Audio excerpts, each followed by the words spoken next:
5 আগস্টের আগে যখন বৈষম্য বিরোধী আন্দোলন শুরু হলো, আল্লাহ সুবহানাহু ওয়া তাআলা ওই আবাবিল পাখির মতো ছোট্ট ছোট্ট ছাত্রদের হাতে শেখ হাসিনা সহ আওয়ামী লীগের সমস্ত কুলাঙ্গারদেরকে তামাম পৃথিবীর মানুষের কাছে ঘৃণার পাত্র বানিয়ে দুনিয়া থেকে বিদায় করে দিয়েছেন।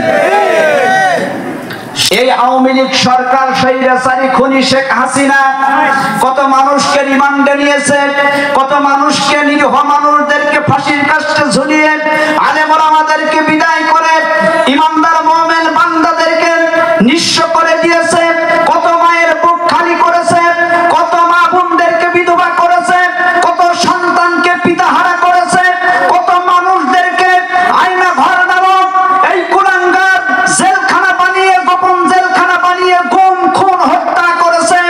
এরপর ইমানের দাবি নিয়ে মুসলমান দাবি করে এখনো পর্যন্ত ওই কুলাঙ্গার স্বৈরাচারী শেখ হাসিনার পক্ষে কথা বলে। আমার মনে হয় এদের দিল কলিজা বলতে কিছুই নেই, কথা বলেন ঠিক কিনা? আসসালামু আলাইকুম ওয়া রাহমাতুল্লাহ। আপনারা সবাই কেমন আছেন? বান্দা সুখে থাকুক আর দুঃখে থাকুক, প্রশংসা করবে কার? আর জোরে বলেন কার?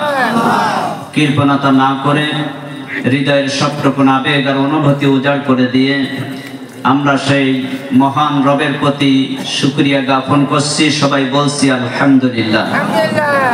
সম্মানিত হাজিরিন, আমি দেখতে পাচ্ছি কোরআন এবং সুন্নাহর মজলিস, অর্থাৎ কোরআন ও হাদিসের মজলিসে যেভাবে বসে কোরআনের আলোচনা শুনতে হয় সেই পরিবেশ এখনো পর্যন্ত হয়নি।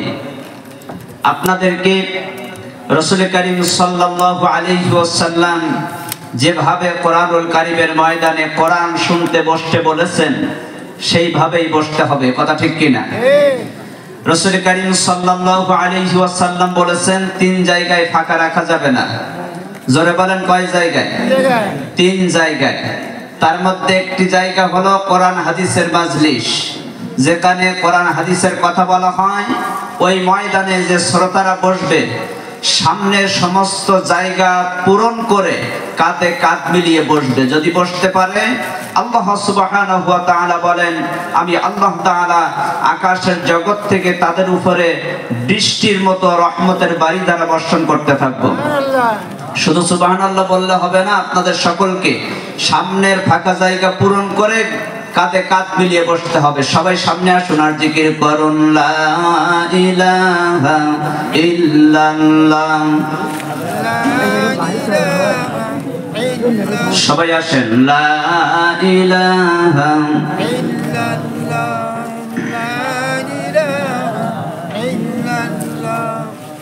লা ইলাহা ইল্লাল্লাহ।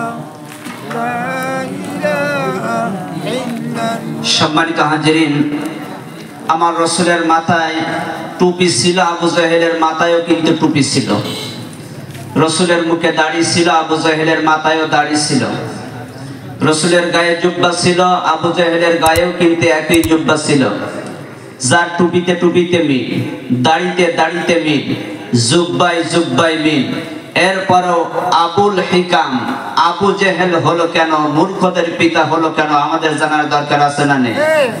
আবুল হিকাম ছিল জ্ঞানীদের পিতা, আবু জাহেল মূর্খদের পিতা হয়েছে একটা কারণে।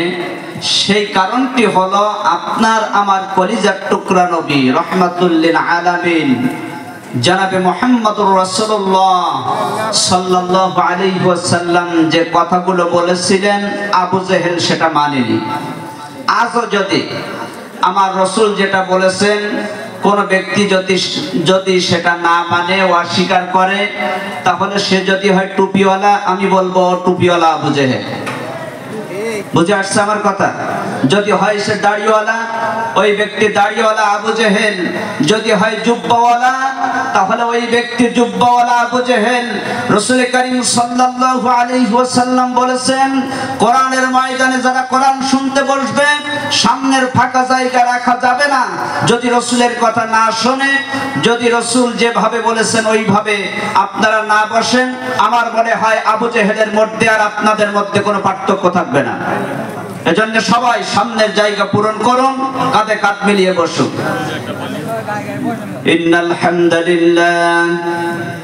ইন্নাল হামদালিল্লাহি নাহমাদুহু ওয়া নাস্তাঈনুহু ওয়া নাস্তাগফিরুহু ওয়া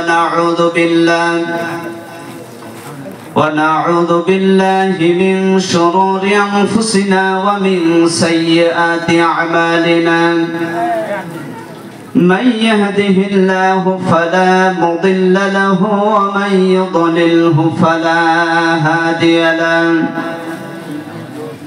ونشهد أن لا إله إلا الله وحده لا شريك له ونشهد أن سيدنا وحبيبنا ومولانا محمدا عبده ورسوله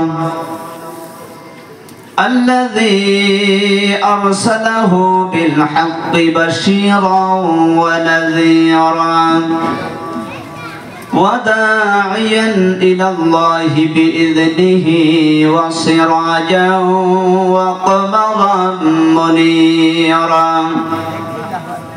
فقد قال الله تعالى في كلامه المجيد وفرقانه الحميد সবাই আমার সাথে পড়ুন আউযু বিল্লাহি মিনাশ শাইতানির রাজীম বিসমিল্লাহির রাহমানির রাহিম ইন্নামাল المؤمنون الذين آمنوا إنما المؤمنون الذين آمنوا بالله ورسوله ثم لم يرتابوا وجاهدوا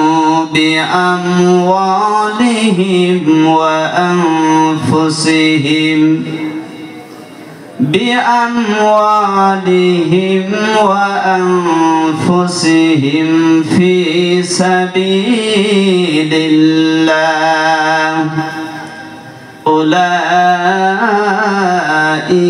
هم الصادقون صدقت يا ربنا عن أنس رضي الله تعالى عنه أن رجلا سأل رسول الله صلى الله عليه وسلم ما الإيمان قال إذا سرتك حسنتك وساءت سيئتك فأنت مؤمن رواه بيهقي وقال تعالى في شان حبيبه إن الله وملائكته يصلون على النبي يا أيها الذين آمنوا صلوا عليه وسلموا تسليما اللهم صل على سيدنا مولانا وعلى آل سيدنا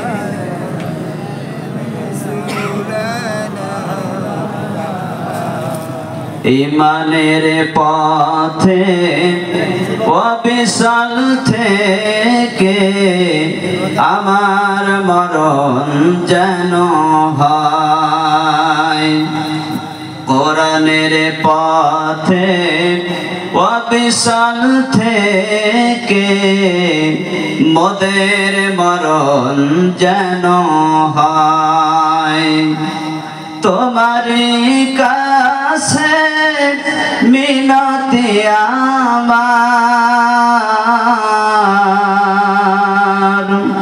তোমারি কাছে মিনতি আমার মহামহিম দয়াময় ইমানের পথে অবিচল থেকে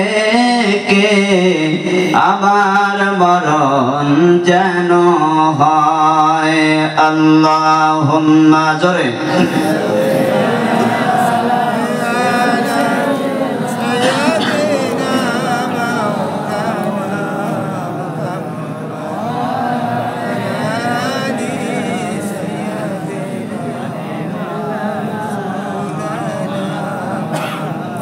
সাইদি ভাইয়ের মা ও ইয়ামিন ভাইয়ের মা মুগ্ধ ভাইয়ের মা ও আসিফ ভাইয়ের মা সাইদি ভাইয়ের মা ও ইয়ামিন ভাইয়ের মা মুগ্ধ ভাইয়ের মা ও আসিফ ভাইয়ের মা তোমরা বড়ই ভাগ্যবতী আনলে ধরাই দিনের জ্যোতি সালাম জানাই তোমায় ফেরেশতা সালাম জানাই তোমায় ফেরেশতা সাইদি ভাইয়ের মা ও ইয়ামিন ভাইয়ের মা মুগ্ধ ভাইয়ের মা ও আসিফ ভাইয়ের মা কেউ হারিয়ে ছেলে আর কেউ হারিয়ে ভাই কেউ হারিয়ে ক্লাসের সাথী নিশ্চয়ে ধরায় কেউ হারিয়ে ছেলে আর কেউ হারিয়ে ভাই কেউ হারিয়ে ক্লাসের সাথী নিশ্চয়ে ধরায় তাদের স্মৃতি অন্তরে কেঁদে কেঁদে গুমড়ে মরে বুক ফেটে যায় কান্না ফুরায় না বুক ফেটে যায় কান্না ফুরায় না সাইদি ভাইয়ের মা ও ইয়ামিন ভাইয়ের মা মুগ্ধ ভাইয়ের মা ও ফয়সাল ভাইয়ের মা তোমরা বড়ই ভাগ্যবতী আনলে ধরাই দিনের জ্যোতি সালাম জানাই তোমায় ফেরেশতা সালাম জানাই তোমায় ফেরেশতা আন্দোলনের ডাকে তারা জাগ্রত সব প্রাণ জীবন দিয়ে রেখে গেল বাংলাদেশের মান আন্দোলনের ডাকে তারা জাগ্রত সব প্রাণ জীবন দিয়ে রেখে গেল বাংলাদেশের মান স্বাধীনতা আনতে যারা সদাই ছিল পাগল পারা আরশ ছায়ায় তাদের ঠিকানা আরশ ছায়ায় তাদের ঠিকানা সাইদি ভাইয়ের মা ও ইয়ামিন ভাইয়ের মা মুগ্ধ ভাইয়ের মা ও আসিফ ভাইয়ের মা লা ইলাহা ইল্লাল্লাহ জোরে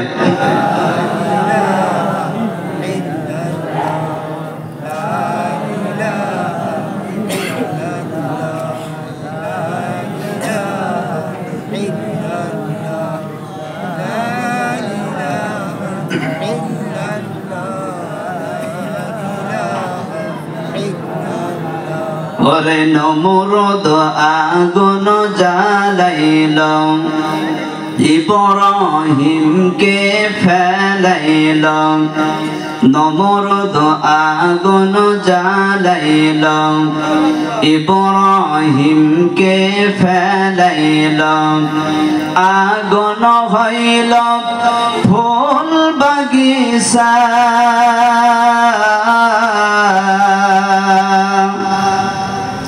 আগুন হইল ফুল বাগিচা মাবুদ কি খেলা তুমি খেলাইলা লা ইলাহা লা ইলাহা লা ইলাহা ইল্লাল্লাহ মুহাম্মাদুর রাসূলুল্লাহ সাল্লাল্লাহু আলাইহি ওয়াসাল্লাম। ঐতিহ্যবাহী সরদা সদর জামে মসজিদ কর্তৃক আয়োজিত সরদা ঈদগাহ ময়দানে অনুষ্ঠিত মহাবিশ্বের মহাবিশ্বর মহাগ্রন্থ কোরআনুল কারীমের তাফসীর মাহফিলের সম্মানিত সভাপতি, প্রধান অতিথি, বিশেষ অতিথি, আমন্ত্রিত অনামন্ত্রিত উলামায়ে কেরাম, বিশেষ করে আজকের মাহফিলের মধ্যমণি বিশিষ্ট ইসলামী চিন্তাবিদ জনাব হযরত মাওলানা তরিকুল ইসলাম জিহাদি সহ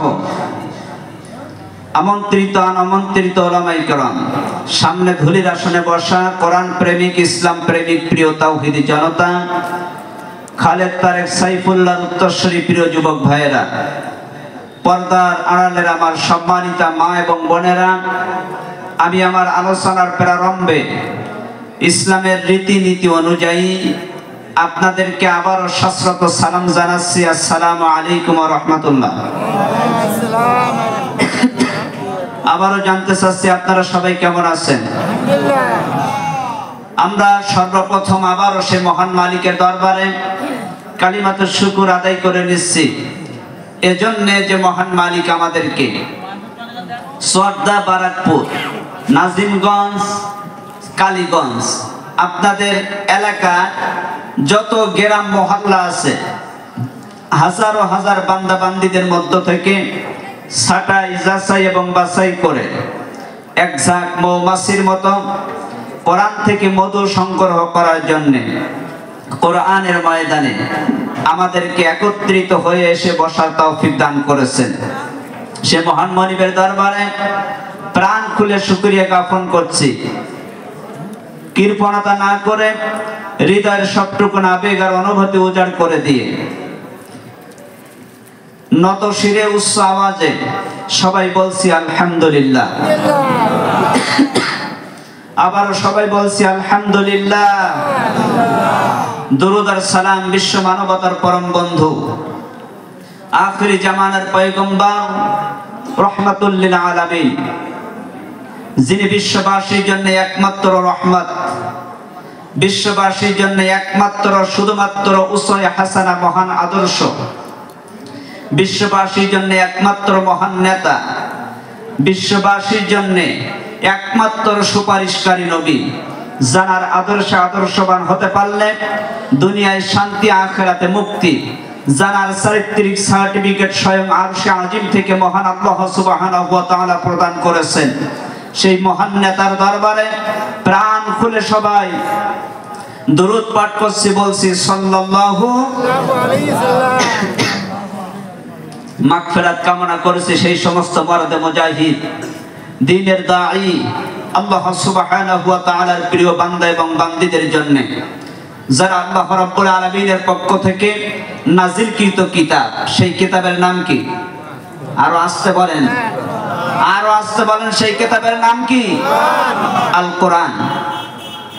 মহাবিশ্বের মহাবিশ্বয় মহাগ্রন্থ কোরআনুল কারীমের হুকুমাত প্রতিষ্ঠিত করার জন্য যারা বুকের তাজা খুন জমিনে ঝরালেন,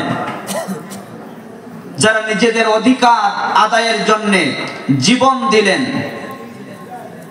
আল্লাহ সুবহানাহু ওয়া তাআলা প্রত্যেককে যেন শাহাদাতের উচ্চ মাকাম এবং জান্নাতুল ফেরদাউসের মেহমান হিসেবে কবুল করেন। বলেন আমিন। সম্মানিত একান্ত আপনজনেরা আমার, আমরা এখানে যারা বসা আছি, আমরা বিভিন্ন দলে বিভক্ত হতে পারি। কেউ আওয়ামী লীগের লোক থাকতে পারে, বিএনপির লোক থাকতে পারে, জামাতে ইসলামীর লোক থাকতে পারে, জাসদ বাসদ সর্বনাই, পীর মুরিদি, হাটাজারি, দেওয়ানবাগি, যে যেই দল করুক না কেন, আমরা এখানে এসে বসেছি কার সন্তুষ্টির জন্য? আর জোরে বলেন, আল্লাহর সন্তুষ্টির জন্য। আমাদের কোরআন কয়টা?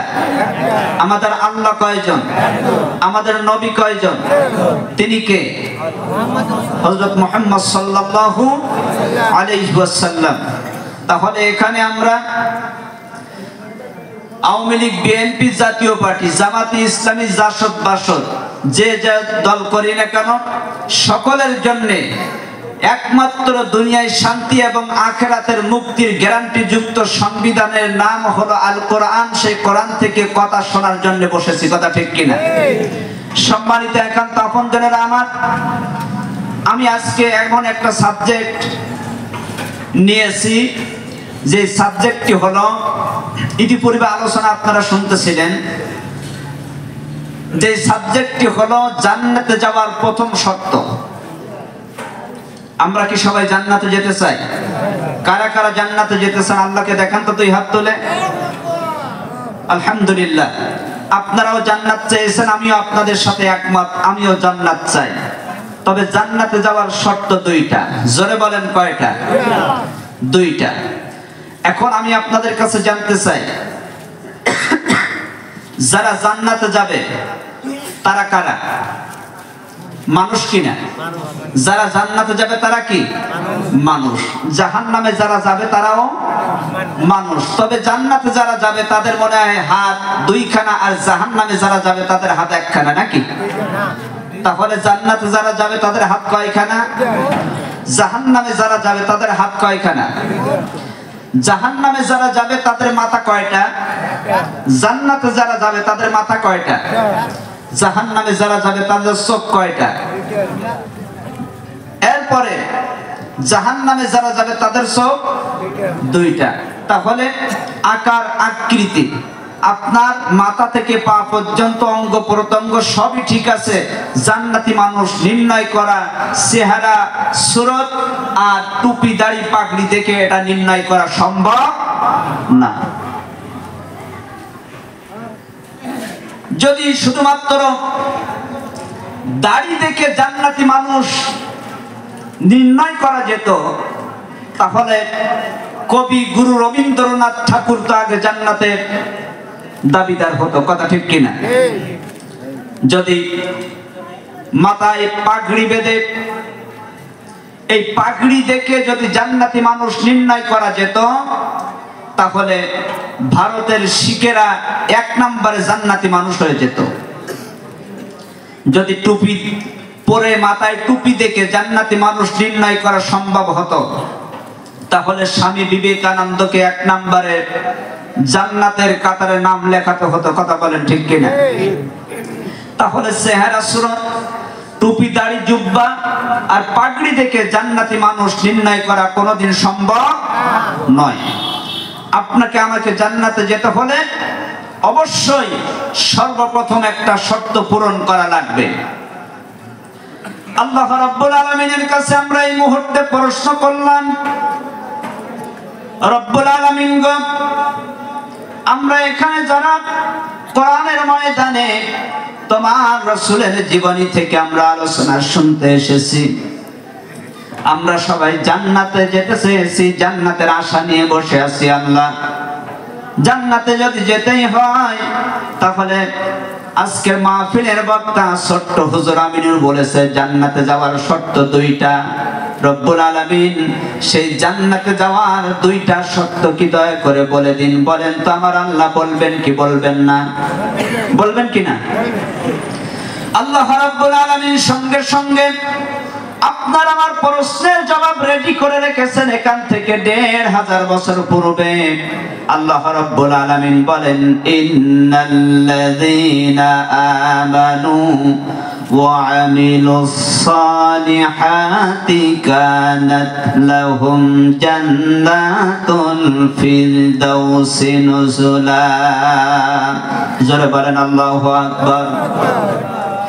আল্লাহ রাব্বুল আলামিন বলেন নিশ্চয়ই যারা ঈমান আনবে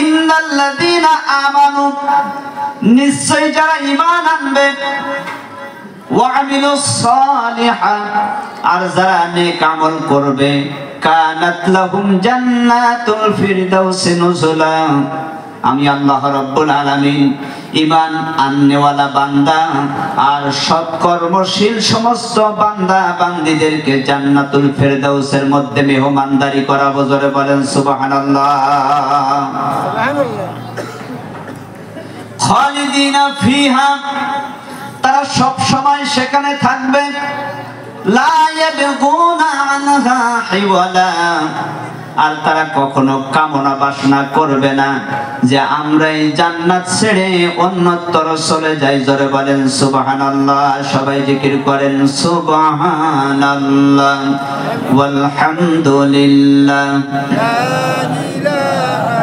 ইল্লাল্লাহ সুবহানাল্লাহ ওয়াল হামদুলিল্লাহ লা ইলাহা ইল্লাল্লাহ সুবহানাল্লাহ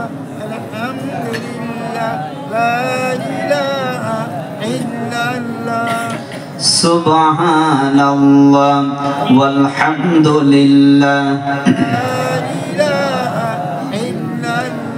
লা ইলাহা ইল্লাল্লাহ মুহাম্মাদুর রাসূলুল্লাহ সাল্লাল্লাহু আলাইহি ওয়াসাল্লাম।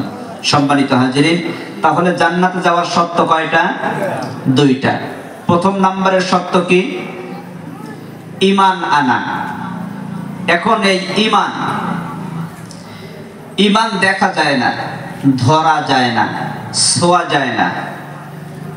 ঈমান একটা মনের ব্যাপার, এটা দেখা যায় না। আল্লাহ সুবহানাহু ওয়া তাআলার উপরে ঈমান আনতে হয়।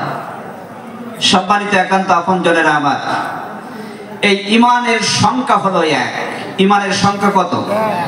এক।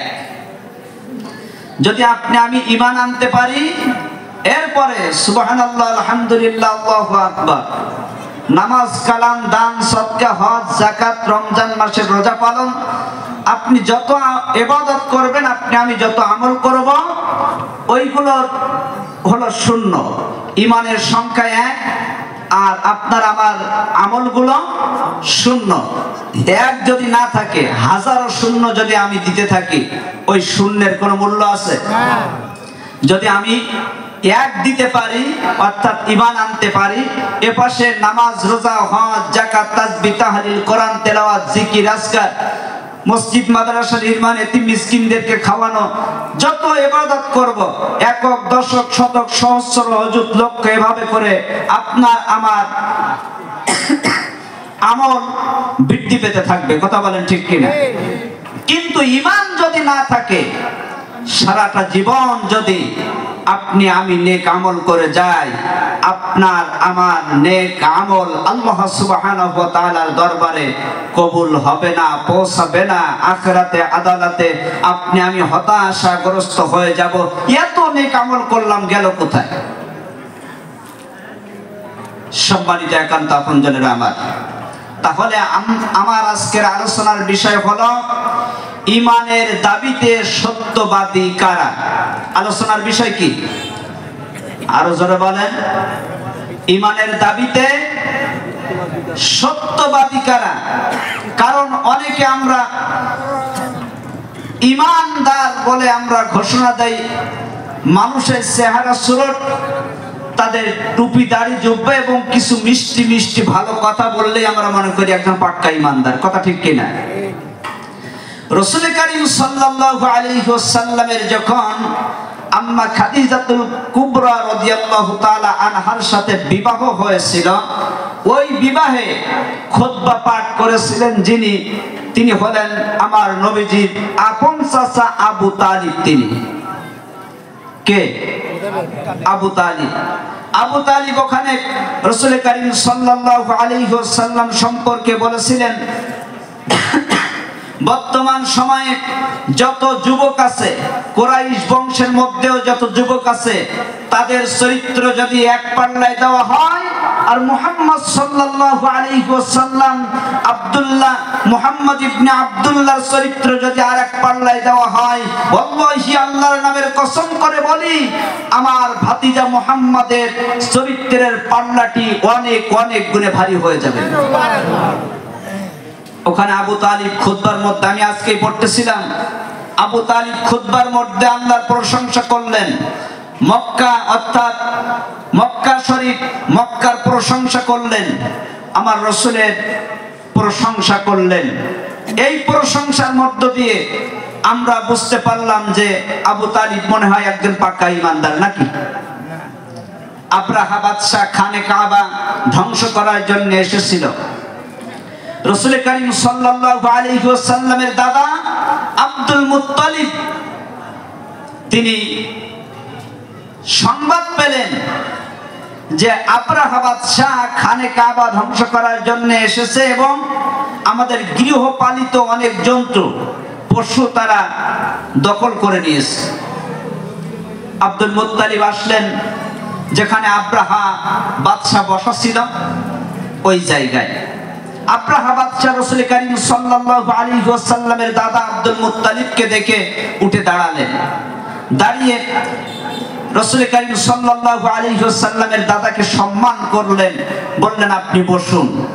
একই সাথে একই জায়গায় দুইজন বসে পড়লেন।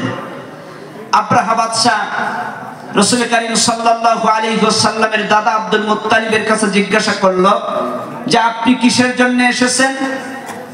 আব্দুল মুত্তালিব বললেন যে আমি শুনতে পেয়েছি আপনারা খানে কাবা ধ্বংস করার জন্য এসেছেন, তবে আমি ওই ব্যাপারে কোনো কথা বলতে আপনার কাছে আসি নাই।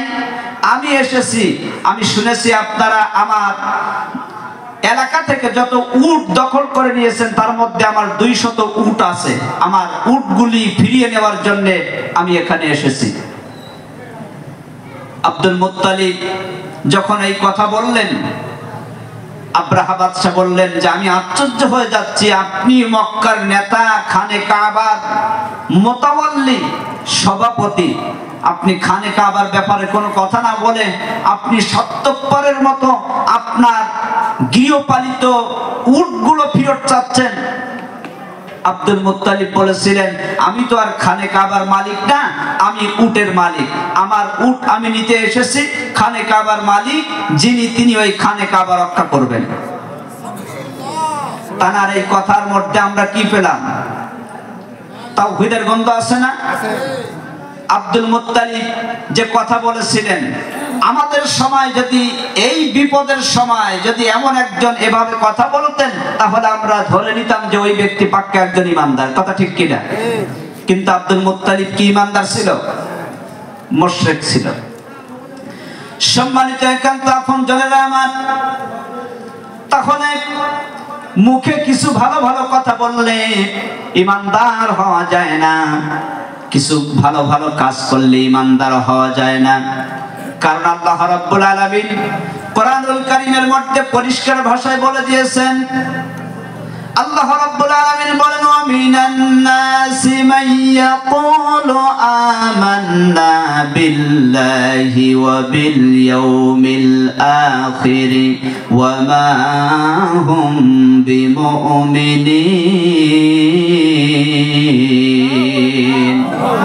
আল্লাহ রাব্বুল আলামিন বলেন ওয়ামিনান নাসি মান ইয়াকুলু আমান্না বিল্লাহ, মানুষের মধ্যে এমন মানুষ আছে যারা বলে মান ইয়াকুলু আমান্না বিল্লাহ, যারা বলে আমরা ঈমান এনেছি আল্লাহর উপরে।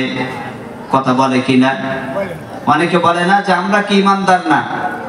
আমাদের নেত্রী কি সকাল বেলায় ফজরের নামাজ আদায় করে না? ফজরের নামাজ আদায় না করে, কোরআন ফজরের নামাজ আদায় করে কোরআন তেলাওয়াত না করে আমাদের নেত্রী বাহির হয় না। এরকম কথা এর আগে আমরা শুনেছি না? আল্লাহ রাব্বুল আলামিন বলেন এমন মানুষ আছে যারা বলে আমান্না, আমরা ঈমান এনেছি বিল্লাহ, আল্লাহর উপরে। কার উপরে? ওয়াবিল ইয়াউমিল আখিরি, আখিরাতের প্রতিও আমরা ঈমান এনেছি। আল্লাহ সুবহানাহু ওয়া তাআলা বলেন ওয়া মা হুম বিমুমিনিন, ওরা মুমিন না, ওরা ঈমানদার না, ওরা সিটার এবং বাটপার, ওরা হলো ধোঁকাবাজ। জোরে বলেন কথা ঠিক কিনা? তাহলে মুখে মুখে ঈমানের ঘোষণা দিলে ঈমানদার হওয়া যায় না। এজন্য আমি আজকে বেছে নিয়েছি ঈমানের দাবিতে সত্যবাদী কারা। যদি আজকে আমরা আলোচনা সুন্দরভাবে শুনে আমলে নিতে পারি, আগামী কাল থেকে আপনি আমি বুক দাবড়িয়ে মানুষের সামনে বুক পেতে দিয়ে হাত প্রসারিত করে দিয়ে আমরা বুক ফুলিয়ে বলতে পারবো আমরা একজন পাক্কা ঈমানদার। কথা ঠিক কিনা? আমরা কি সত্যি ঈমানের দাবিতে সত্যবাদী যারা তাদের অন্তর্ভুক্ত হতে চাই? চাই কিনা? যদি ঈমান না থাকে কোন নেক আমল কাজে লাগবে না। এজন্য আমরা আগেই জেনে নিতে চাই, যদি আমরা ঈমান আনি, সত্যিকারের ঈমানদার হই, তাহলে আমাদের লাভ কি হবে? কারণ আমরা বাংলাদেশের মুসলমান লাভ আছে যেখানে আমরা আছি। দেখবেন, আমার কথা আপনারা একটু প্র্যাকটিক্যালে নেবেন। এখন কতজন লোক আছে আর যখন খিচুড়ি হুজুর নিয়ে আসা হবে ওই সময় দেখবেন এখানে তো লাভ পাচ্ছে না, ওখানে তো হাতে কিছু পাবে, এজন্য এই ময়দানে আর জায়গা থাকবে না আমার মনে হয়। সম্মানিত একান্ত আপনজনেরা আমার, এজন্য লাভ আছে যেখানে আমরা আছি, যেখানে লাভ নাই সেখানে আমরা কেউ। একটা প্রবাদ আছে, লাভে লোহা বয়, বিনা লাভে কেউ তুলাও বইতে চায় না। এজন্য ঈমানদার হলে আমাদের লাভ কি কি হবে আমাদের জানার দরকার আছে না নেই? আল্লাহ রাব্বুল আলামিনকে ডাক দিয়ে বললাম, রব্বুল আলামিন, ওগো আমাদের মনিব, আমাদের প্রভু আল্লাহ সুবহানাহু ওয়া তাআলা, আমরা ঈমানদার হতে চাই, তবে যদি সত্যি ঈমানদার হয়ে যায় আমাদের কি কি লাভ হবে? আল্লাহ রাব্বুল আলামিন বলেন, ও আমার বান্দারা, তোমরা যদি ঈমানদার হতে পারো, ঈমানদারদের প্রথম নাম্বার লাভ হলো তোমরা ঈমানদার হওয়ার সাথে সাথে আমি আল্লাহ সুবহানাহু ওয়া তাআলা তোমাদের অভিভাবক হয়ে যাব। জোরে বলেন সুবহানাল্লাহ। আল্লাহু ওয়ালিয়ুল্লাযীনা আমানু ইখরিজুহুম মিনাল-যুলুমাতি ইলান-নূর। আল্লাহ রাব্বুল আলামিন বলেন, আল্লাহু ওয়ালিয়ুল্লাযীনা আমানু, যারা নাকি ঈমানদার তাদের অভিভাবক আমি আল্লাহ সুবহানাহু ওয়া তাআলা নিজেই হয়ে যাব। জোরে বলেন সুবহানাল্লাহ। ইখরিজুহুম, তাদেরকে বাহির করে নিয়ে আসব, মিনাল-যুলুমাত, অন্ধকার থেকে। অন্ধকার মানে এখন যদি লাইট গুলো অফ করে দেওয়া হয় এখানে অন্ধকার হয়ে যাবে, ওই অন্ধকার থেকে কি আল্লাহ তাআলা টেনে আপনাকে আমাকে বাল্ব অথবা রড লাইটের আলোতে নিয়ে যাবে নাকি? আল্লাহ রাব্বুল আলামিন বলেন, যত অপসংস্কৃতি আছে, এরপরে কোরআন সুন্নাহ বিরোধী যত মত পথ আছে, আমি আল্লাহ রাব্বুল আলামিন সমস্ত জাহিলিয়াতের গেলানি থেকে আমার বান্দা বান্দিরা যদি ঈমান আনতে পারে, খাঁটি ঈমানদার হতে পারে, প্রথম নাম্বারের লাভ হলো আমি আল্লাহ তাদের অভিভাবক হয়ে গিয়ে ইখরিজুহুম, তাদেরকে বাহির করে নিয়ে আসবো, মিনাল-যুলুমাত, অন্ধকার থেকে, ইলান-নূর, আলোর পথে। জোরে বলেন সুবহানাল্লাহ।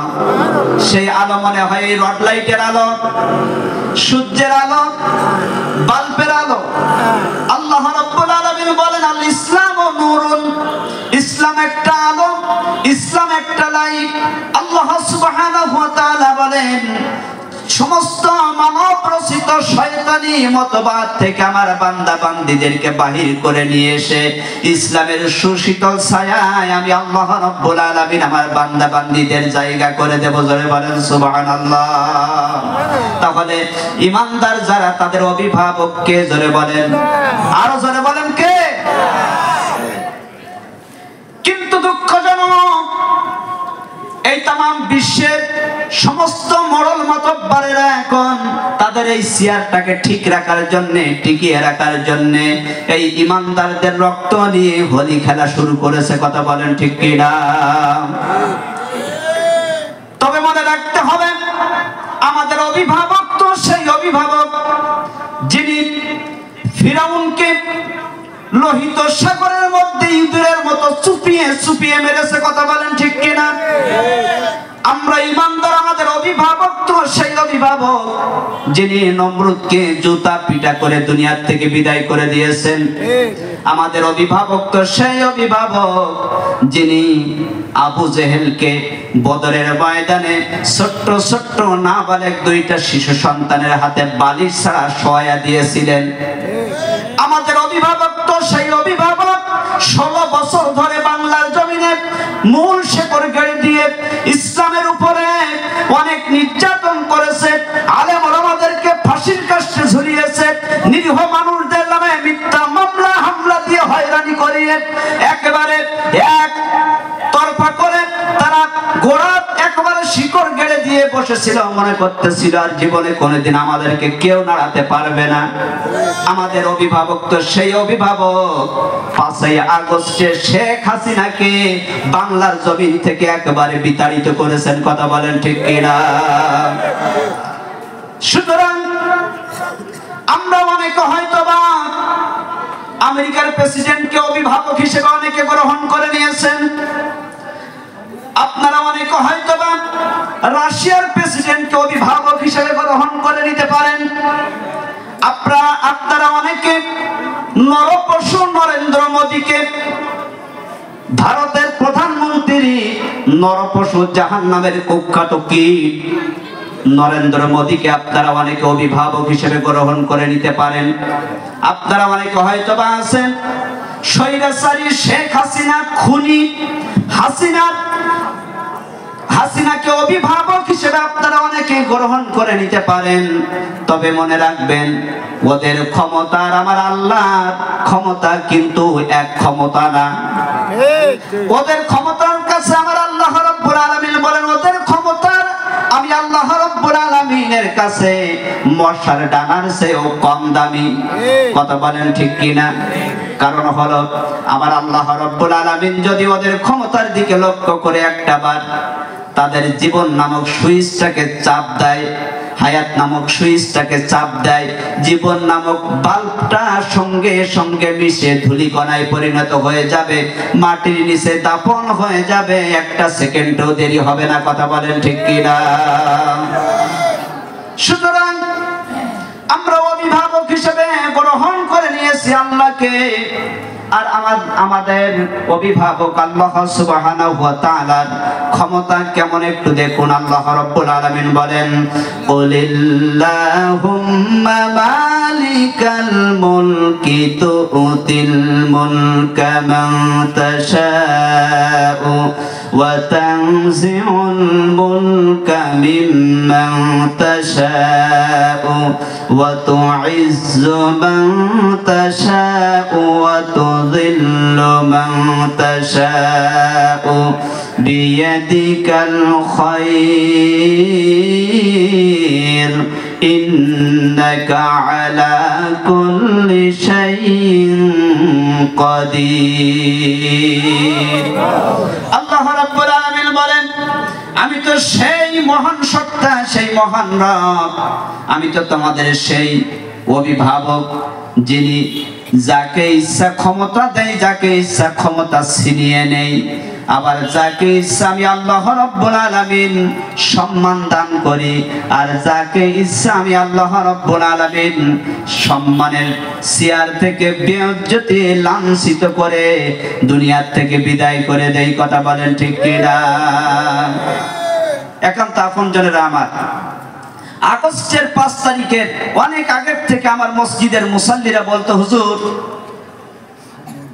আপনারা বলেন যে স্বৈরাচার যারা হয় তারা জমিনে টিকতে পারে না। এই 16 বছর গেল, এরপরেও তো কই আল্লাহ তো কিছু করলো না, ওর মরণও হয় না। আমি বলতাম যে একটু ধৈর্য ধরেন, ও যদি মরিয়ে যায় তাহলে ও তো মরে গেল, মানুষের কাছে আল্লাহ তাআলা তো ঘৃণার পাত্র বানিয়ে দিল না, কিন্তু আল্লাহ সুবহানাহু ওয়া তাআলা ওকে যখনই নেবে ওই সময় এমন ভাবে নেবেন তামাম পৃথিবীর কাছে আল্লাহ রাব্বুল আলামিন ওকে ঘৃণার পাত্র বানিয়ে দেবে, যেমন নমরুদ আর ফেরাউনকে বানিয়ে দিয়েছে। কারণ বিশ্বনন্দিত মুফাসসির আল্লামা দেলাওয়ার হোসাইন সাইদি তিনি 2001 সালে চট্টগ্রাম প্যারেড ময়দানে তিনি বলেছিলেন, স্বৈরাচারী যারা হয় তারা তাদের যাতে পতন না হয় এজন্য সমস্ত ছিদ্র তারা বন্ধ করতে থাকে, কিন্তু তাদের নিজেদের অজান্তে এমন একটা ছিদ্র থেকেই যায় যেই ছিদ্র দিয়ে তার পতন ঘটে যায়। কথা ঠিক কিনা? আমরা দেখলাম কত বড় বড় দল, জামাতে ইসলামী, বিএনপি, এভাবে করে চরমনাই পিসের সহ অনেকে এই স্বৈরাচারের বিরুদ্ধে মিটিং, মিছিল, হরতাল, সংগ্রাম করেছে, করেন নাই? কিন্তু তার পতন হলো না। আল্লাহ সুবহানাহু ওয়া তাআলা ওই আব্রাহার বাদশাকে যেমন ছোট্ট ছোট্ট আবাবিল পাখি পায়ে ছোট্ট ছোট্ট পাথর খণ্ড দিয়ে দুনিয়ার থেকে পিষ্ট করে বিদায় করে দিয়েছিলেন, আমার ওই সূরা ফিলের তাফসীর পড়ে মনে হয়েছে 5ই আগস্টের আগে যখন বৈষম্য বিরোধী আন্দোলন শুরু হলো, আল্লাহ সুবহানাহু ওয়া তাআলা ওই আবাবিল পাখির মতো ছোট্ট ছোট্ট ছাত্রদের হাতে শেখ হাসিনা সহ আওয়ামী লীগের সমস্ত কুলাঙ্গারদেরকে তামাম পৃথিবীর মানুষের কাছে ঘৃণার পাত্র বানিয়ে দুনিয়ার থেকে বিদায় করে দিয়েছেন। সম্মানিত একান্ত আপনজনেরা আমার, আল্লাহ সুবহানাহু ওয়া তাআলা তিনি বলেন, আমি যাকে খুশি ইজ্জত দান করি, যাকে খুশি বেইজ্জতি করি। এই ক্ষমতার মালিক কে? আরো জোরে বলেন, এই ক্ষমতার মালিক কার? সম্মানিত একান্ত আপনজনেরা আমার, শুধুমাত্র ক্ষমতায় থাকলেই সম্মান পাওয়া যায় না।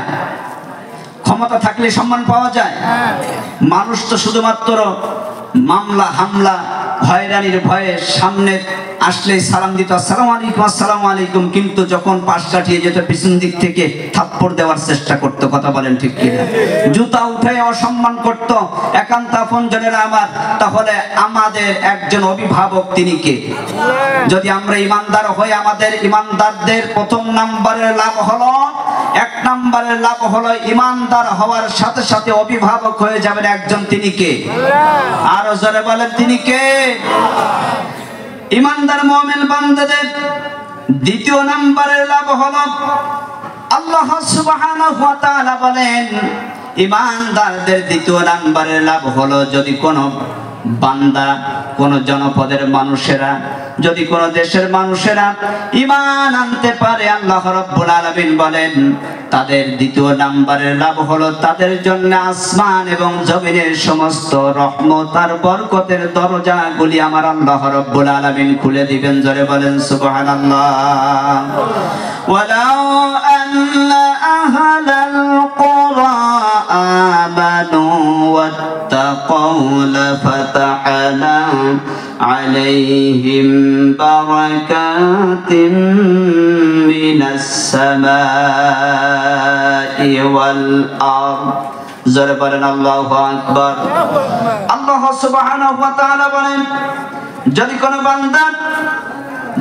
কোন বান্দা ঈমান আনতে পারে তাদের জন্য আমি আল্লাহ রাব্বুল আলামিন ঈমান আনবে। ওয়ালাউ আন্না আহলাল কুরা আমানু, যদি কোন দেশের মানুষেরা, জনপদের মানুষেরা যদি ঈমান আনে, কোরআনের আহাল হয়, আর সেই ঈমানের দাবি অনুযায়ী তাদের রবকে ভয় করে যদি জীবন যাপন করতে পারে, আমি আল্লাহ রাব্বুল আলামিন তাদের পুরস্কার হিসেবে আসমান আর জমিনের সমস্ত রহমত আর বরকতের দরজাগুলি খুলে দেব।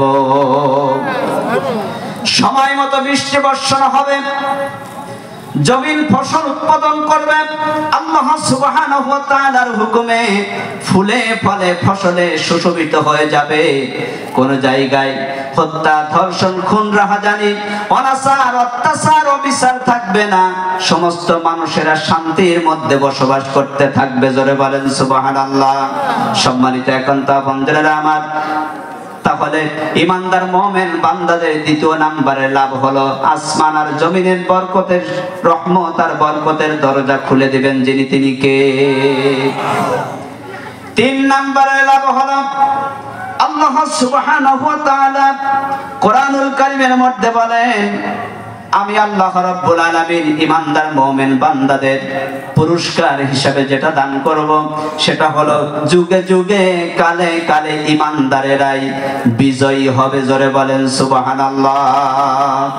আল্লাহ রাব্বুল আলামিন বলেন, ওয়ালা তাহিনু ওয়ালা তাহজানু ওয়া আনতুমুল আ'লাউনা ইন কুনতুম মুমিনিন।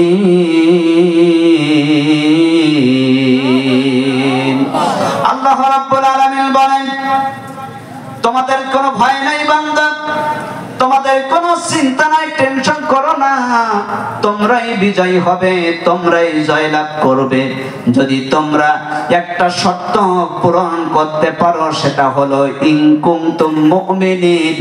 তোমরা যদি ঈমানের দাবি পরিপূর্ণভাবে পূরণ করতে পারো তোমরাই বিজয়ী হবে। জোরে বলেন সুবহানাল্লাহ। কারণ হলো যারা ঈমানদার হয় আল্লাহ সুবহানাহু ওয়া তাআলা তাদেরকে সাহায্য করেন। জোরে বলেন তো ঈমানদারদের সাহায্যকারী একজন তিনি কে? আরো জোরে বলেন মুসলমান, একজন ঈমানদারদের সাহায্যকারী হবেন তিনি কে? আল্লাহ সুবহানাহু ওয়া তাআলা যেমন বদরের ময়দানে আল্লাহ রাব্বুল আলামিন মুসলমানদের সংখ্যা ছিল 313 জন আর কাফেরদের ছিল 1000-এরও বেশি, কিন্তু আল্লাহ সুবহানাহু ওয়া তাআলা ওই 313 জন মর্দে মুজাহিদ দ্বীনের দাঈদেরকে আল্লাহ রাব্বুল আলামিন 1000-এর বিরুদ্ধে আল্লাহ তাআলা বিজয় দান করেছিলেন। কথা বলেন ঠিক কিনা? ঈমানের বলে বলিয়ান হয়ে তারা আল্লাহ রাব্বুল আলামিনের পথে ইসলাম প্রতিষ্ঠিত করার জন্য লড়াই করেছিলেন, ঈমানদার ছিলেন তাই সাহায্য করেছিলেন কে? আরো জোরে বলেন কে? আমরাও যদি পরিপূর্ণ ঈমানদার হতে পারি আমাদেরকেও বিজয় দান করবেন যিনি তিনি কে? বদরের যুদ্ধের দিনে আবু জেহেল খানে কাবার একটা জায়গা আছে যেখানে দোয়া কবুল হয়, ওই জায়গাটার নাম হলো মুলতাজাম। এখানে যদি কোনো হাজী সাহেব থেকে থাকেন তাহলে আপনারা দেখেছেন ওই জায়গায় যদি কোনো ব্যক্তি দাঁড়িয়ে দোয়া করে তাহলে ওই ব্যক্তির দোয়া যদি জায়েজ দোয়া হয়, ইসলাম বিরোধী দোয়া না হয়, আল্লাহ সুবহানাহু ওয়া তাআলা ওই ব্যক্তির দোয়া কবুল করে নেন। জোরে বলেন সুবহানাল্লাহ। বদরের যুদ্ধের দিনে আবু জেহেল খানে কাবার মুলতাজামে দাঁড়িয়ে খানে কাবার গিলাফ ধরে আল্লাহ রাব্বুল আলামিনকে ডাক দিয়া বললেন, ইয়া রাব্বি কাবা, হে কাবার মালিক, ওগো আমাদের রব, আমি যাচ্ছি মুহাম্মদ ইবনে আব্দুল্লাহর বিরুদ্ধে যুদ্ধ করতে। মানে পাগলের মাথা খারাপ হলে যা হয়, আল্লাহর বন্ধুর বিরুদ্ধে যুদ্ধ করতে যাচ্ছে, বলছে কার কাছে? কাবার মালিককে। আর একটু আওয়াজ দেন, কাবার মালিককে? আল্লাহ। ডাক দিয়ে বলছে, ইয়া রাব্বি কাবা, হে কাবার মালিক, না আমি যুদ্ধ করতে যাচ্ছি মুহাম্মাদের বিরুদ্ধে। মুহাম্মদ যদি সঠিক হয় তাহলে মুহাম্মাদের বিজয় দান করো, আর আমি যদি সঠিক হই তাহলে তুমি আমার বিজয় দান করো। বলেন তো দেখি, আবু জেহেলের ধারণা হলো ও খাঁটি নির্ভেজাল। কথা বলেন ঠিক কি না? আল্লাহ সুবহানাহু ওয়া তাআলা আবু জেহেলের দোয়া ফিরিয়ে দিলেন না, কেননা এই দোয়াটা হলো ইসলামের পক্ষের দোয়া। কারণ আমার নবীজি জীবনে কোনোদিন একটা মিথ্যা কথা বলেন নাই, যার চারিত্রিক সার্টিফিকেট আল্লাহ সুবহানাহু ওয়া তাআলা নিজেই দিয়েছেন, ওয়া ইন্নাকা লাআলা খুলুকিন আযীম।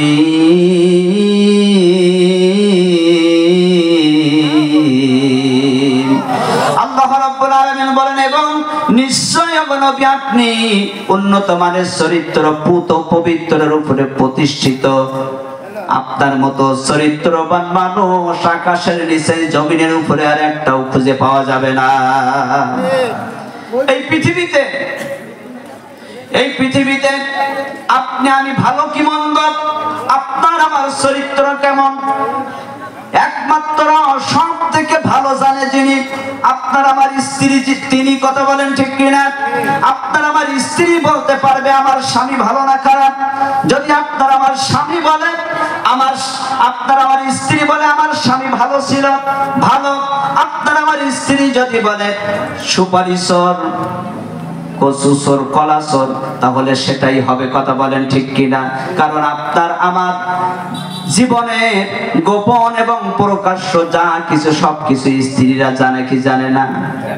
কিন্তু এমন একজন নেতা, এমন একজন বিশ্ব নবীকে আমরা পেয়েছি যিনি তার স্ত্রীদেরকে এবং সাহাবায়ে কেরামদেরকে লক্ষ্য করে বলেছিলেন, ও আমার স্ত্রীরা, ও আমার সাহাবীরা, তোমরা আমার মধ্যে দিনের আলোতে যা কিছু আচার আচরণ আর ব্যবহার দেখতে পাও, রাতের আধারে যা কিছু তোমরা দেখতে পাও, সব কিছু খুলে খুলে হুবহু মানুষের সামনে প্রচার করে দাও।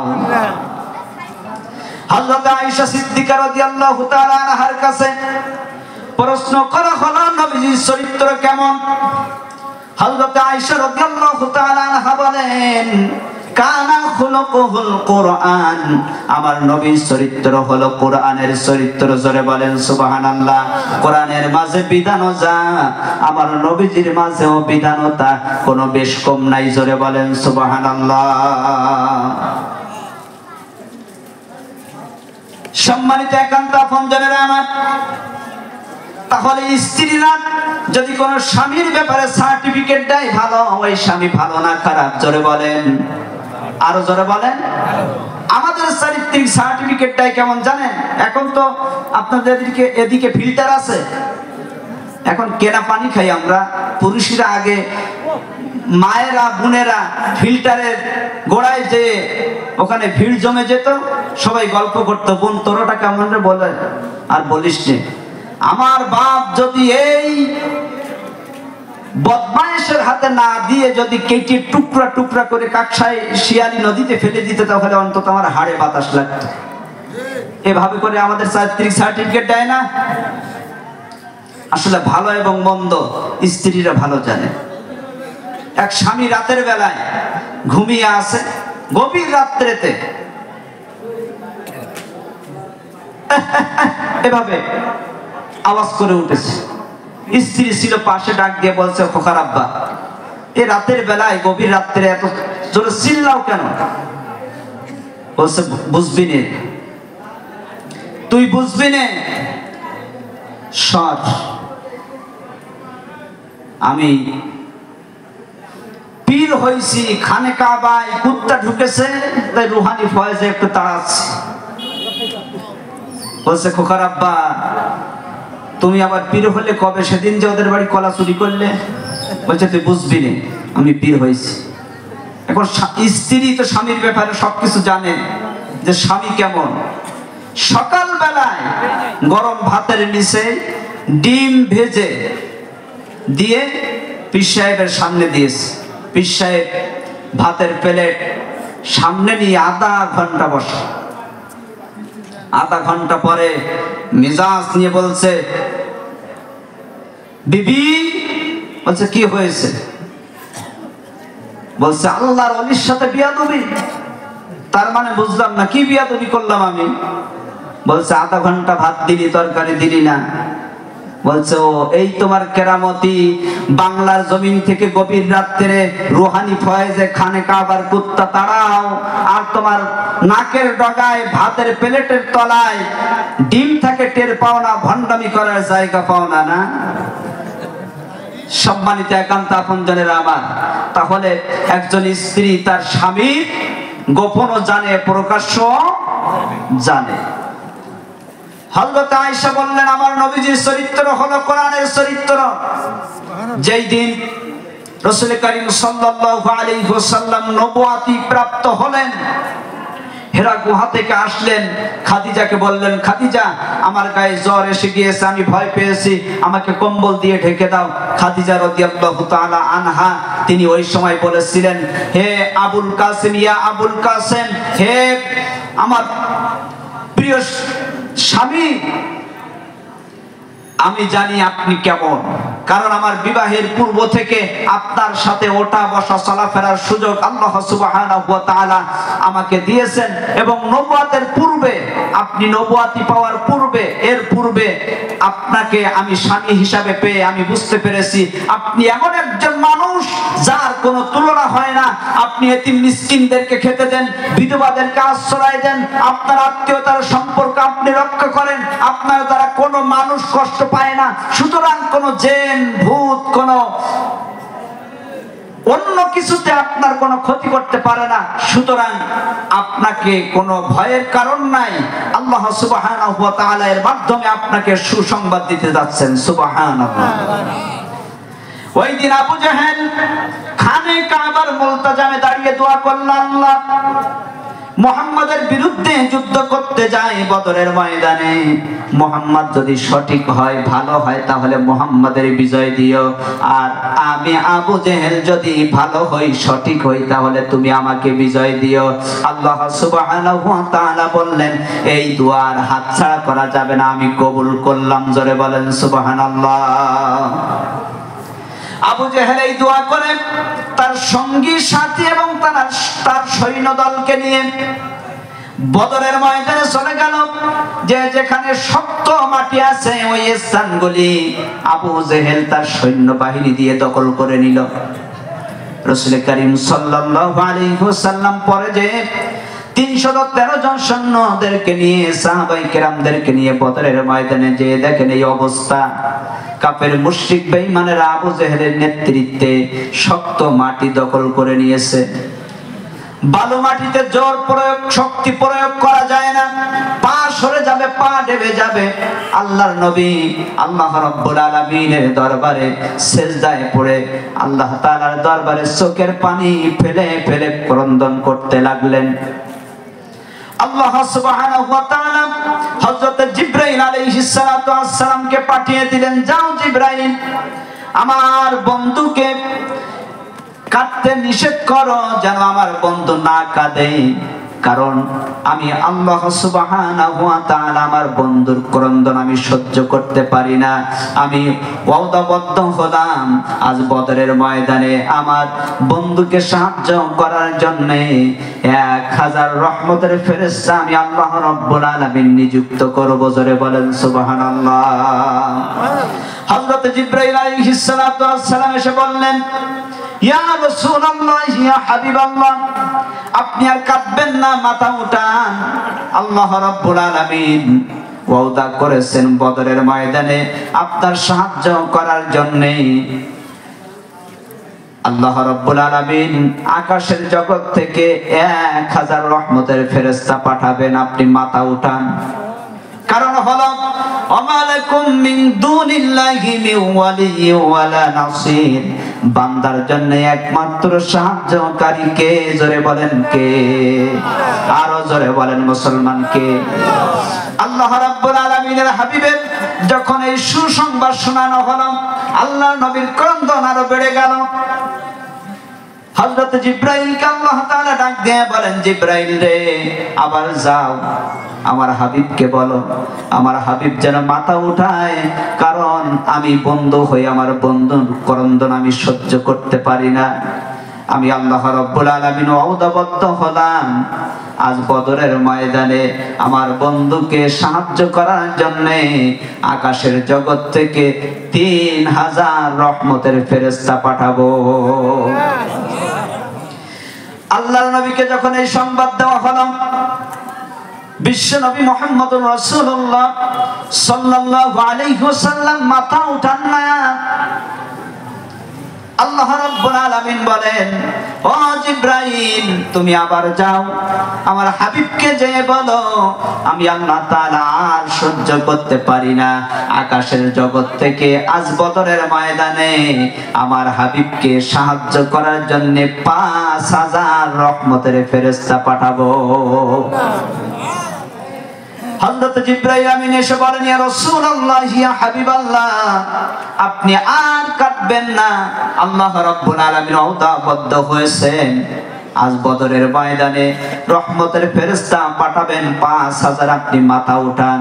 আল্লাহর নবী তাও মাথা উঠান না। আরো ক্রন্দন বেড়ে গেল।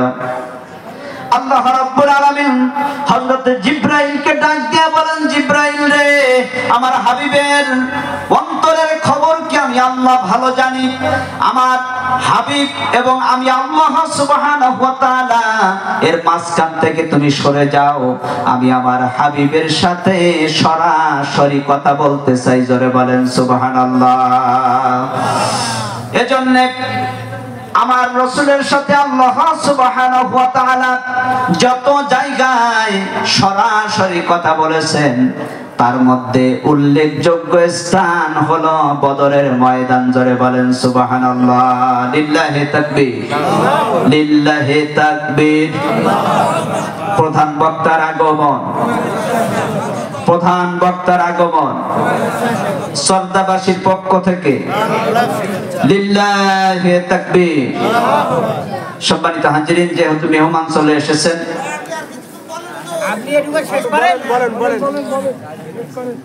সম্মানিত একান্ত আপনজনেরা আমার, যেহেতু ঠান্ডা, পাশাপাশি এখন ঠান্ডা পুরো পড়েনি, এবার আপনার এই মূল্যবান কথা বাদ দিলাম না। আসলে মেহমানকে বসিয়ে রেখে কথা বলা ঠিক না, তবুও আমি ঘটনাটি শেষ করে বিদায় নিচ্ছি ইনশাআল্লাহ। সম্মানিত একান্ত আপনজনেরা আমার, আল্লাহ রাব্বুল আলামিন ওই দিনে বদরের ময়দানে আল্লাহ সুবহানাহু ওয়া তাআলা আমার হাবিবের সাথে সরাসরি কথা বলেছিলেন। সুবহানাল্লাহ। কি বলেছিলেন? আল্লাহ রাব্বুল আলামিন ওই দিন বিশ্ব নবীকে ডাক দিয়ে বললেন, ওগো হাবিব, আমি আপনার মনের কাকুতি মিনতি বুঝতে পেরেছি। আজ আপনি মাথা উঠান, আমি সহ্য করতে পারি না, ঘোষণা দিয়ে দিলাম। আগে ঘোষণা দিয়েছি 5000 রহমতের ফেরেশতা আপনার সাহায্য করার জন্য পাঠাবো। ওই 5000 ফেরেশতা তো থাকবেই, ওটা আমি আল্লাহ ফিরিয়ে নেব না। পাশাপাশি আজ বদরের ময়দানের সেনাপতিত্বের দায়িত্ব আমি আল্লাহ রাব্বুল আলামিন নিজ হাতে গ্রহণ করে নিলাম। নবীজি মাথা উঠালেন, যুদ্ধ শুরু হবে। এর পূর্বে আল্লাহ রাব্বুল আলামিন হযরতে মিকাইলকে ডাক দিয়া বললেন, ও মিকাইল, তুমি কোথায়? মিকাইল এসে বলেন, রব্বুল আলামিন, এই তো আমি মিকাইল হাজির, কি বলবেন বলুন। আল্লাহ তাআলা মিকাইলকে ডাক দিয়া বলেন, মিকাইল, তোমার কাজ কি? মিকাইল ডাক দিয়া বলেন, রব্বুল আলামিন, আমার কাজ তো বৃষ্টি বর্ষণ করা। আল্লাহ রাব্বুল আলামিন মিকাইলকে ডাক দিয়ে বলেন, যেখানে কাফেররা দাঁড়িয়ে আছে শক্ত আটুলে মাটি দখল করে, ওই জায়গায় ওদের মাথার উপরে একটা বড় মেঘের খণ্ড নিয়ে যাও। মেঘের খণ্ড নিয়ে যাওয়া হলো। আল্লাহ তাআলা ডাক দিয়ে বলেন, মুষলধারায় ওখানে বৃষ্টি দিয়ে দাও। আল্লাহ সুবহানাহু ওয়া তাআলার হুকুমে, আল্লাহ সুবহানাহু ওয়া তাআলার হুকুমে মিকাইল আলাইহিস সালাতু ওয়াস সালাম বৃষ্টি বর্ষণ করলেন। বৃষ্টি বর্ষণ করার পরে আমি আপনাদের কাছে জানতে চাই, শক্ত আঁটুলে মাটির উপরে যদি পানি দেওয়া হয় ওই জায়গায় পা সরবে না দাঁড়াবে? বলেন তো দেখি, এই কৌশল অবলম্বনকারী কে? আল্লাহ রাব্বুল আলামিন যখন মিকাইল আলাইহিস সালাতু ওয়াস সালামকে বৃষ্টি বর্ষণ করতে বললেন, বৃষ্টি বর্ষণ হয়ে গেল। কাফের মুশরিক বেঈমানদের পায়ের তলা থেকে মাটি চলে গেল। একান্ত আপনজনেরা আমার, মিকাইলকে আল্লাহ সুবহানাহু ওয়া তাআলা আবার ডাক দিয়ে বলেন, মিকাইল রে, যেখানে আমার হাবিব তার সাথী সঙ্গী সাহাবায়ে কেরামদেরকে নিয়ে দাঁড়িয়ে আছেন বদরের ময়দানে বালুকাময় মাটির উপরে, ওখানে এক খণ্ড মেঘ নিয়ে যাও, ওখানে জোরে বৃষ্টি দিয়ে দাও। আল্লাহ সুবহানাহু ওয়া তাআলার হুকুমে হযরত মিকাইল আলাইহিস সালাতু ওয়াস সালাম ওখানে বৃষ্টি দিয়ে দিলেন। আপনারা জ্ঞানী গুণী সুদীজন, আপনারা বিবেকবান মানুষ, বলেন তো দেখি, বালুর উপরে পানি দিলে ওখানে বালু নরম হয় না শক্ত হয়? সঙ্গে সঙ্গে শক্ত হয়ে গেল। আল্লাহ সুবহানাহু ওয়া তাআলা ওখানে মুসলমানদেরকে সাহায্য করলেন, তিনি তো নিজেই সেনাপতির দায়িত্ব পালন করলেন। এই বদরের যুদ্ধ ছিল 17ই রমজান। আল্লাহর নবী বিশ্ব নবী মুহাম্মদুর রাসূলুল্লাহ সাল্লাল্লাহু আলাইহি ওয়াসাল্লাম সাহাবায়ে কেরামদেরকে রমজান মাসে রোজা থাকা অবস্থায় একটা উঁচু জায়গায় উঠে দাঁড়িয়ে বললেন, ও আমার সাহাবীরা, আমি বিশ্ব নবী মুহাম্মদুর রাসূলুল্লাহ সাল্লাল্লাহু আলাইহি ওয়াসাল্লাম জমিনে কোরআন প্রতিষ্ঠিত করার জন্য, দ্বীন কায়েমের জন্য কাফের মুশরিক বেঈমানদের বিরুদ্ধে লড়াই করতে এসেছি। আজ রমজান মাসে 17ই রমজান আমি বিশ্ব নবী নিজেই রোজা ভাঙলাম, তোমরাও খাও পান করো। আজকে ইসলাম প্রতিষ্ঠিত করার জন্য কাফের মুশরিক বেঈমানদের বিরুদ্ধে লড়াই করার জন্য যদি তোমরা রোজা ভাঙো, তোমরা যারা আজকে রোজা ভাঙবে তারাই আল্লাহ রাব্বুল আলামিনের কাছে সবচেয়ে প্রিয় বান্দায় পরিণত হয়ে যাবে। তাহলে আগে রোজা না, খন্দকের যুদ্ধের দিনে আমার নবীজি 4 ওয়াক্ত নামাজ নিজে কাজা করে, আল্লাহর নবী 4 ওয়াক্ত নামাজ কাজা করে ওখানে কাফের মুশরিক বেঈমানদের বিরুদ্ধে লড়াই করেছিলেন। বদরের যুদ্ধের দিনেও আমার নবীজি নামাজের ওয়াক্ত হয়ে গেল, সাহাবায়ে কেরামদেরকে নিয়ে নামাজে যাবে। আল্লাহ রাব্বুল আলামিন আমার নবীকে ডাক দিয়ে বলেন, জিব্রাইলকে ডাক দিয়ে বলেন, জিব্রাইল রে আমার হাবিবের কাছে জিজ্ঞাসা করো কোথায় যায়। আল্লাহর নবী বলেন, জিব্রাইল রে নামাজের রক্ত হয়ে গিয়েছে, নামাজ আদায় করতে যায়। আল্লাহ রাব্বুল আলামিন আমার হাবিবকে ডাক দিয়ে বলেন, হাবিব আজকের যুদ্ধের সেনাপতির দায়িত্ব তো আমার, আমি তো সেনাপতি, আপনি সেনাপতির সাথে পরামর্শ না করে না বলে আপনি নামাজ আদায় করতে যান কেন? এই মুহূর্তে কাফের মুশরিক বেঈমানেরা ময়দান দখল করে নিয়ে দাঁড়িয়ে আছে, আর আপনি যদি আপনার 313 জন সাহাবায়ে কেরামদেরকে নিয়ে নামাজের জন্য যান, তাহলে মুসলমানদের প্রাণনাশ ঘটবে, মুসলমানরা পরাজয় বরণ করবে। ইয়া রাসূলুল্লাহ, ইয়া হাবিবাল্লাহ, আজকে সাহাবায়ে কেরামদেরকে নিয়ে আপনি রোজা ভেঙেছেন, নামাজ যত ওয়াক্ত নামাজ এখানে কাজা হয় হোক না কেন, এর জন্য আল্লাহর দরবারে আপনাকে জবাবদিহি করা লাগবে না। সুতরাং আজ বদরের ময়দানে আপনার সাথী সঙ্গী সাহাবায়ে কেরামদেরকে নিয়ে কাফের মুশরিক বেঈমানদের বিরুদ্ধে আপনি লড়াই করুন। জোরে বলেন সুবহানাল্লাহ। আমি বলতে চাই, ও নামাজি তোমরা যারা শুধু নামাজ নিয়ে ব্যস্ত আছো, দ্বীন কায়েমের জন্য তোমাদের কোনো কথা নাই, তোমাদের এই নামাজ 1 পয়সার মূল্য নাই। তোমরা যারা শুধু রোজা নিয়ে সন্তুষ্ট আছো, দ্বীন কায়েম যারা করতে চায় তাদের সাহায্য সহযোগিতা, তাদের সাথে সম্পর্ক রাখা তো দূরের কথা, তাদেরকে মারো, কাটো, রিমান্ডে নাও, জেলে ঢুকাও, আর তাদেরকে ফাঁসির কাস্টে ঝুলায় যারা, তাদেরকে তোমরা সমর্থন করো, নামাজ পড়ো আর রোজা রাখো, হজ করো, যাকাত দাও। তোমরা তাগুতের অনুসারী, তোমাদের ওই ঈমানের 4 পয়সার মূল্য আমার আল্লাহর কাছে নাই। কথা বলেন ঠিক কিনা? কারণ যদি তোমরা ঈমান আনতে চাও, আল্লাহ রাব্বুল আলামিন বলেন, ফামাইয়াকফুর বিত্তাগুতি ওয়া ইউমিন বিল্লাহ। হে আমার বান্দারা, যদি তোমরা ঈমান আনতে চাও, ঈমানের প্রথম শর্ত হলো তাগুতকে বর্জন করা। জোরে বলেন, কি বর্জন করা? তাগুত মানে ইসলাম বিরোধী সমস্ত কর্মকাণ্ড, আইন কানুন, বিধিবিধান সবকিছু হলো তাগুত। যারা আল্লাহর জমিনে আল্লাহর দ্বীন প্রতিষ্ঠিত করতে চায় তাদেরকে যারা বাধা দেয়, নিজেরা তো করে না, যারা করতে চায় তাদেরকে করতে দেয় না, বাধা দেয়, প্রতিবন্ধকতার সৃষ্টি করে, এরা হলো তাগুত। আল্লাহ বলেন, যারা দ্বীন কায়েমের আন্দোলন করে, তাদেরকে যারা নির্যাতন করে, তাদেরকে যারা প্রতিবন্ধকতার সৃষ্টি করে, তাদেরকে যারা এভাবে করে দুনিয়া থেকে বিদায় করে দিতে চায়, ইসলামের বিরোধিতা করে, তাদের সমর্থন করে, ঈমান যদি তোমরা আনো, তোমাদের ওই ঈমানের 4 পয়সার মূল্য আমি আল্লাহ তাআলার কাছে নাই। যদি তোমরা পরিপূর্ণ ঈমানদার হতে চাও, এই মুহূর্তে ফামাইয়াকফুর বিত্তাগুত ওয়া ইউমিন বিল্লাহ, আগে তাগুত বর্জন করো, এরপর তোমরা ঈমান আনো।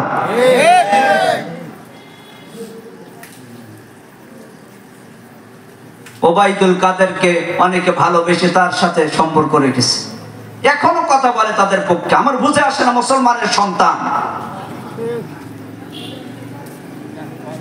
একটা বাঘ, এই সাইডে সুন্দরবন না, সুন্দরবন থেকে কিভাবে যেন মানুষের বসতি গ্রামের ভিতরে ঢুকে পড়েছে, ঢুকে পড়ে আত্মগোপন করে এ বাগানে ও বাগানে ঘুরে ঘুরে বেড়ায়। বাগানে শিয়ালও থাকে, শিয়ালের সাথে হঠাৎ করে দেখা, দেখে যে বাঘ একেবারে না খেয়ে শুকিয়ে গিয়েছে। বলছে, বাঘ মামা তোমার এই অবস্থা কেন? বলছে, আসলে ভাগিনা বুঝবা না, আমি কিভাবে জানো সুন্দরবন থেকে এই মানুষের বসতির ভিতরে ঢুকে পড়েছি, তারা যদি আমাকে পিটাইয়ে মেরে ফেলায়, এজন্য আমি আর বাইরে বাহির হতে পারি নাই, আগানে বাগানে ঘুরে ঘুরে বেড়াই, না খেয়ে আমার একেবারে সব শেষ। বলছে, তুমি কি খেতে চাও? বলছে, হ্যাঁ খেতে তো চাই, কিন্তু পাই না কিছু। বলছে, আমি তোমাকে খাওয়াবো, বিশ্বাস করো তোমাকে খাওয়াবো, তবে শর্ত হলো তুমি বৃদ্ধ হয়ে গিয়েছো, বুড়া। বাঘ 21 লাভ দিতে পারে, আমরা শুনেছি না? কিন্তু তুমি না খেয়ে দুর্বল, এই মুহূর্তে কিন্তু 21 লাভ দেওয়ার মতো ক্ষমতা, সেই শক্তি তোমার শরীরে নাই। আমি যখন তোমার খাদ্য নিয়ে আসবো সাথে পাশে, ওই সময় 21 থেকে তুমি লাভ দিবা না, আরো একটু নিকটে যখন আসবো ওই সময় লাভ দিবা। এখন শিয়াল খুঁজতে খুঁজতে খুঁজতে খুঁজতে গেছে অনেক দূরে, যে দেখে এক গাধা,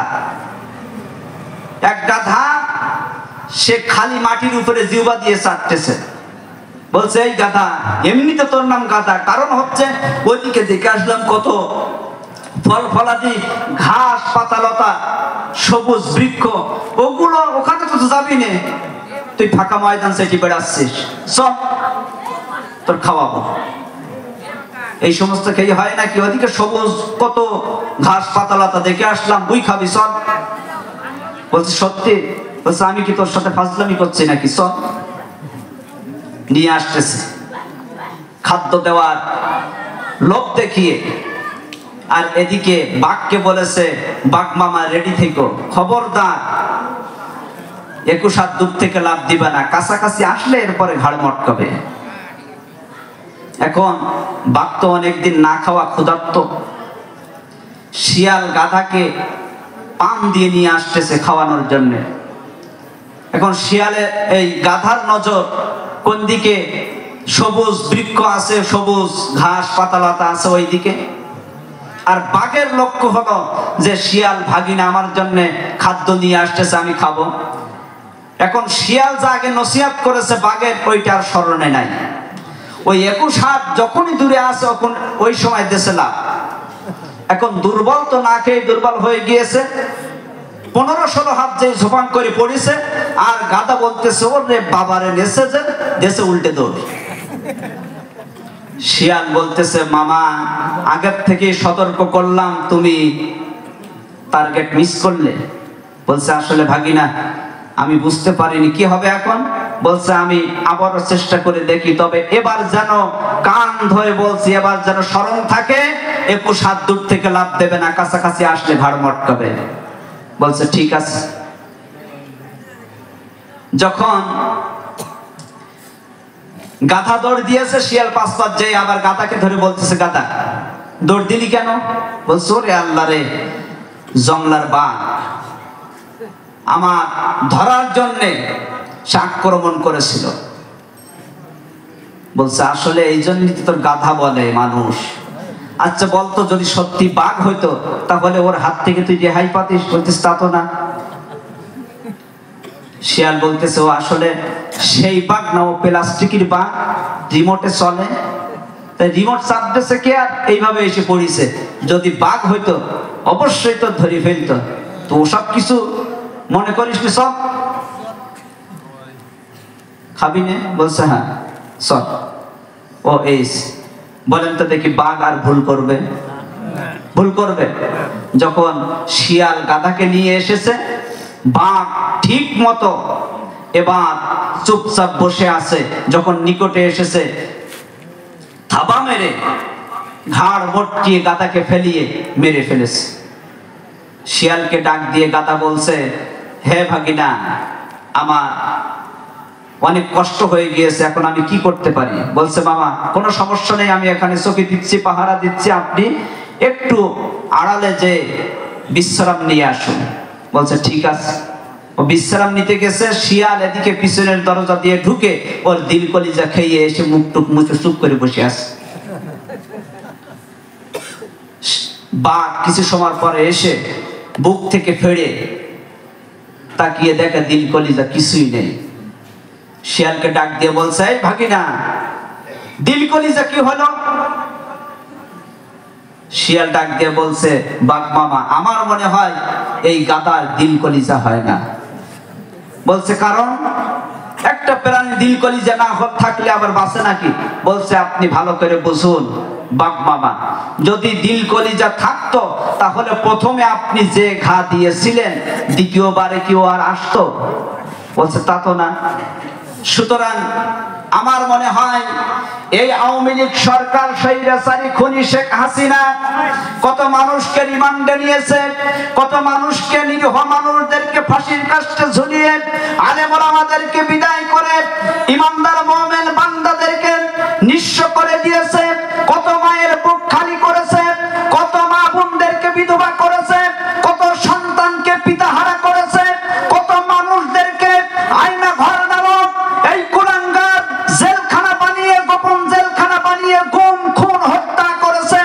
এরপর ইমানের দাবি নিয়ে মুসলমান দাবি করে এখনো পর্যন্ত ওই কুলাঙ্গার স্বৈরাচারী শেখ হাসিনার পক্ষে কথা বলে। আমার মনে হয় এদের দিল কলিজা বলতে কিছুই নেই। কথা বলেন ঠিক কিনা? সম্মানিত একান্ত আপনজনের আমার, এজন্য যদি আমরা পরিকৃতি ইমানদার হতে চাই, এই সমস্ত তাগুতকে বর্জন করে ইমানদার যারা আল্লাহর জমিনে দিন কায়েমের আন্দোলন করে দিন প্রতিষ্ঠিত করতে চাই, তাদের দলে সম্পৃক্ত হয়ে আল্লাহর পক্ষ থেকে নাযিলকৃত কিতাব মহাবিশ্বের মহাবিশ্বয় মহাগ্রন্থ কোরআনুল কারীমের বিধানকে জমিনে প্রতিষ্ঠিত করার আন্দোলনে সম্পৃক্ত হবে যারা খাঁটি ইমানদার মুমিন, তারা। কথা বলেন ঠিক কিনা? আমি কি বানিয়ে বললাম? আমি সূরা হুজরাতের 15 নম্বর আয়াতে কারিমা আপনাদের সামনে তেলাওয়াত করেছিলাম। এই আয়াতে শুধুমাত্র সরল অনুবাদকে আপনাদেরকে শুনিয়ে আমি বিদায় নিতে চাই, কারণ খাঁটি ইমানদার কারা এর মধ্যে আমরা জানতে পারবো। আল্লাহ তাআলা বলেন, ইন্নামাল মুমিনুনা আল্লাযীনা আমানু বিল্লাহি ওয়া রাসূলিহি, নিশ্চয়ই পরিকৃত ইমানদার মুমিন তো তারাই যারা আল্লাহ এবং আল্লাহর রাসূলের উপরে ঈমান আনে, সুম্মা লাম ইয়ারতাবু, এবং তারা এই ব্যাপারে আর কোনো সন্দেহ পোষণ করে না, ওয়াজাহাদু, এবং চেষ্টা সাধনা করে,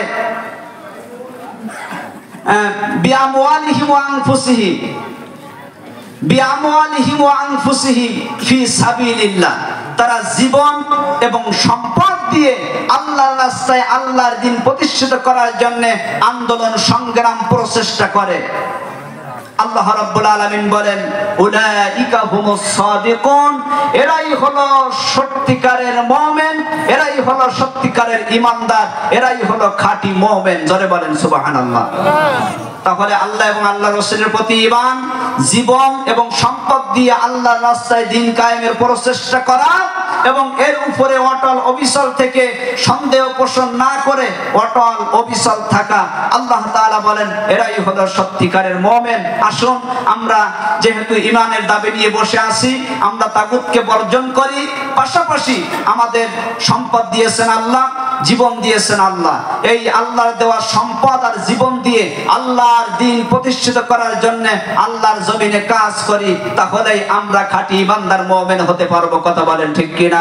আল্লাহ সুবহানাহু ওয়া তাআলা তার ইসলামের সুশীতল ছায়ার নিচেই আমাদের প্রত্যেককে আশ্রয় প্রদান করুক, এই দোয়া করে আমি আপনাদের মাঝ থেকে বিদায় নিচ্ছি। আপনারা আমার জন্য দোয়া করবেন, আমিও আপনাদের জন্য দোয়া করি। আল্লাহ সুবহানাহু ওয়া তাআলা মৃত্যু পর্যন্ত যেন খাঁটি ঈমানের সাথে আল্লাহর জমিনে আমাদেরকে বেঁচে থাকার তৌফিক দান করেন। মৃত্যুর সময় যেন ঈমান নিয়ে আমরা মরতে পারি। আল্লাহ সুবহানাহু ওয়া তাআলা আমাদের প্রত্যেককে কবুল করুন, আমিন। ওয়া আখিরু দাওয়ানা আলহামদুলিল্লাহি রাব্বিল আলামিন। আসসালামু আলাইকুম ওয়া রাহমাতুল্লাহ।